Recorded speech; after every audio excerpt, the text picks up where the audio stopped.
First, I want to say in response to the shooting at Pulse that there are truly so many ways to grieve.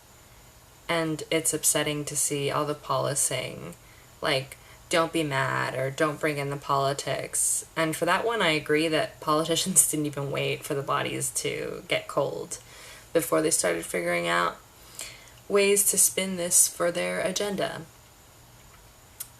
But then I think of Drew's mom, one of the first mothers on the scene on June 12th, 2016, crying and searching for her son. And she described her son and the pain of waiting to know where he is, and immediately pleaded for gun control. And that was her way. That's okay. I understand how what happened is political. I also understand that some people emotionally need to distance themselves from the politics in order to handle their own grief. I am fortunate enough to say that ultimately my closeness to the victims is just by degrees of separation. They were my friends' friends. They were my friends' relatives. And my heart breaks for my friends going through such pain. So since this weekend is Father's Day, I kind of want to take the topic of grief and talk about something that I don't think I've ever talked about on my channel, which is about the loss of my dad and how I experienced grief and loss, and how that at this moment in time has kind of come back to haunt me in this like ocean of grief and loss, because I never dealt with it, and now Father's Day is knocking on the door, and it's here, it's present, it's where I'm at right now. So I would really like to share that with you as well. My dad died, I want to say, about 4 or 5 years ago. He was living in South America for a long time. He finally saved enough money to come back, and he came, and we visited him where he was staying for one afternoon. I hugged him, and I felt it. That sounds like something people say, but it's true. I felt like that was the last time I would hug him right in that moment. I don't remember the timeline, if it was that night or the night after. I think it was the same night. My dad had a heart attack. He was in a coma for a few days. He kept having heart attacks. They kept bringing him back to life, and eventually the heart attacks took him. My relationship with my dad is really complex.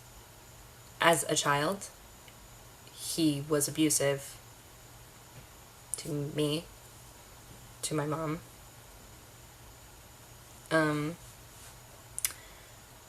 My relationship with him was very traumatizing. After I turned 18, we separated, and he ended up writing me this emotional letter acknowledging and apologizing. He said,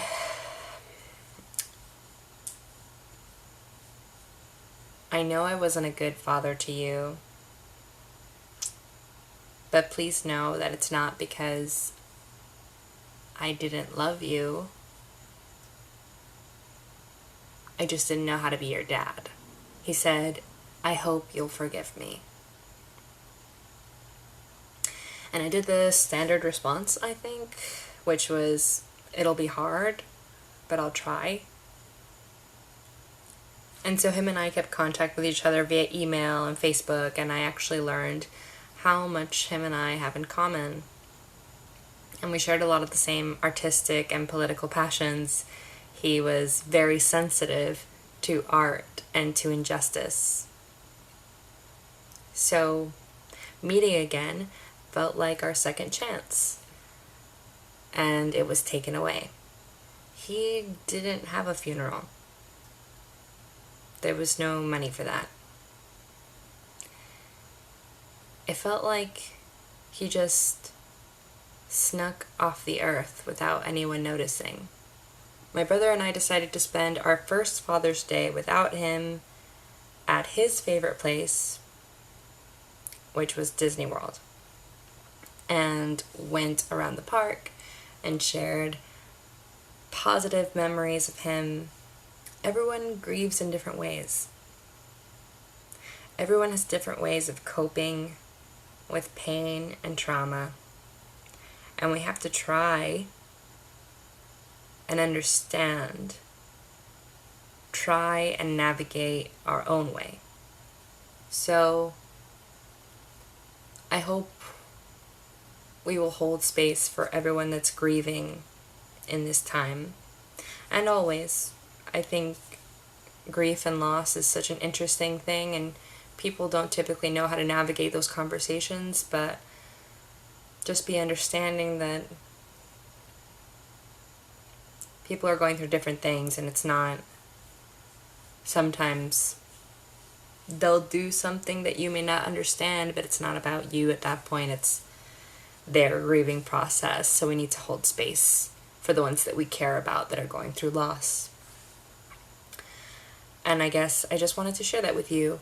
I don't get the opportunity to talk about it a lot. It doesn't come up for me a lot, really. Just with Father's Day coming, it's something that's presently on my mind, and I still haven't found the right way to fully heal from it.